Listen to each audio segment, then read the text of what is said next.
That's Scoreline. Monty Betham joins us. Welcome back, Mods. Buddy, how are you, man? How good was that?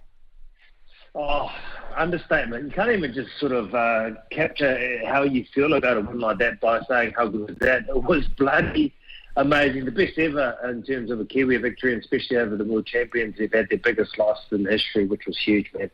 So what do you put it down to? Because a week beforehand, we didn't look at any point likely to be able to play like that. What happened?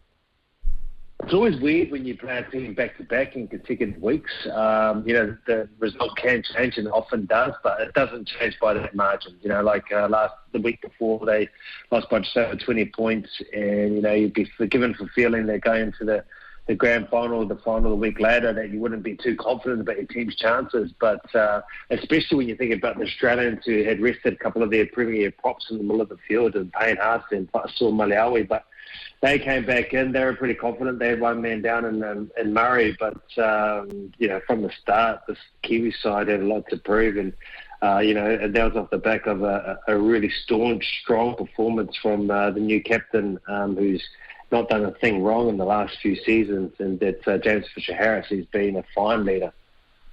Every player played well, though. I mean, and how rare is that? I mean, you've been at the highest levels of the game, and every game that you've played where everyone turns up and everyone is playing to the peak of their abilities.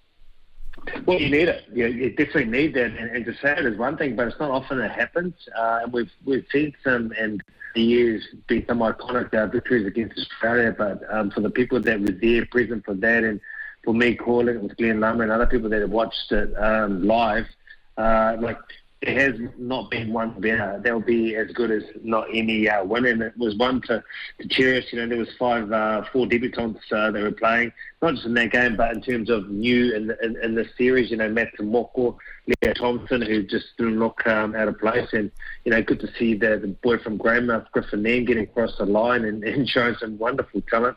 And of course, Fa'amana Brown, who since has been talking about social media and about dreams coming true, and playing with his icons and legends, and it was a complete performance. But in social media building up in that morning, I could see that the team going out for the walk, and they did really look like they were on. They did really look like they're enjoying each other's company, because as we know, the Kiwis do get better when they spend time in camp. Yeah, there's the next question, and nicely leading into it, I was going to ask you, so these one-off test matches as opposed to playing a tournament, does that work in our favour more than the other teams, do you think? Well, it hasn't worked for us in the past, and that's often because the Australians come off, like an Origin series, or they've been in camp with their state, which helped them, and they've played at that level, three series against mate versus mate, which gets them up. And really, that's why the Anzac Test of old was always a bit of an ambush, because the Kiwis come in there not having played together against some Aussies that were battle hard and weary. And ready from what they did in Origin. So, I think in time the Kiwis are going to be playing as many games and test matches as possible, but they do get better as the time goes on, that's for sure. Monty Betham is with us, 9 tests for the Kiwis, 2001 to 2006. This tournament then, it comes again next year. The future of International League, how do we build upon this? Because the sub part of that is that the crowd wasn't as big as what anyone was expected, and that's got to be disappointing as well. So you've got to capture the public as well as winning these games. You do. I think it'll help if you played in the right places. Although it was a beautiful evening, and it was on at 5 p.m, which was brilliant in terms of being able to showcase the talent. The conditions were perfect. There were people there. I'm not too sure what the official number was. It didn't seem like a hell of a lot, but there were people sort of on outside where commentary was, so it's hard to get a true understanding of the numbers. And you know what? I think ideally they wanted Tonga to be a part of the series as well. I imagine that, and I think that's why they had a triple header at Eden Park. If you've got Tonga, you've got Samoa, you've got Australia and New Zealand. I think that's how you grow the game, when you get a lot of the best teams in the one place and playing each other, for a period of time. But it was disappointing for a number of reasons. One, because the boys deserved to have that crowd out there. And two, the crowd missed out on being able to witness that. But in saying that, there was a lot on the weekend, a lot of sport. And when you can stay at home and you can watch a number of sports happening at the same time, it makes it a little bit too easy. Monty Betham with us. At what stage during the game did you feel safe? Because whenever I've been watching the Kiwis Kangaroos probably a little longer than you because I'm just a bit older, that's all. But, I never feel safe when I'm playing them bastards. I never feel safe. You know what it's like. Yeah, no, you're right. Yeah, I was feeling pretty good about the side even when they went to the break at half time, but I thought Australia were going to come out. They're going to come out firing, and they tried. They looked pretty clunky early on, and then they looked flustered just before the break. So this is uncharacteristic of Australia. I don't know why, which was the strength the week before. When you got Payne Haas and Tino Malawi coming back in, and they're playing and they're using their forward strength, which has been dominant of the Kiwis the week before. I found it really, really weird. Maybe they got a little bit too complacent, but I know they may have started that way, but the way the Kiwis were ferocious and how they played through the middle and really had a point to prove after not a real embarrassment, but the scoreline didn't work in their favour the previous week, and being at home, I tell you what, because the last time they won at home was 2017-18. Mons, the other thing is that just for anyone who's thinking, and along the lines of, look, the Aussies have had such a long season, they played Origin, and most of these guys have played grand finals and so forth, their heads and that just aren't. And just from that perspective, what would you say to that kind of argument? Because this is a Kangaroo side that is like the All Blacks of rugby league, that they hate losing any game, and I can't imagine any of those guys would be feeling at all happy about it.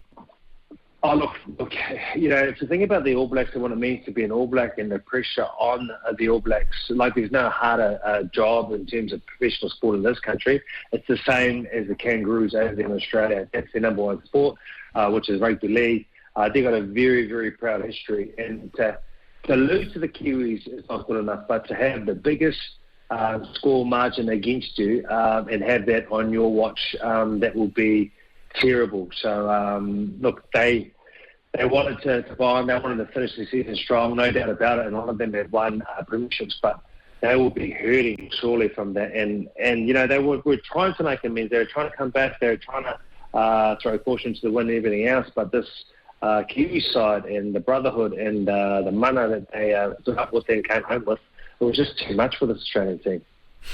A lot of credit's got to go to the coach then, doesn't it? And also, a sub-part of that question is, can he do both jobs? Could he coach Origin as well as continuing to coach this Kiwi side?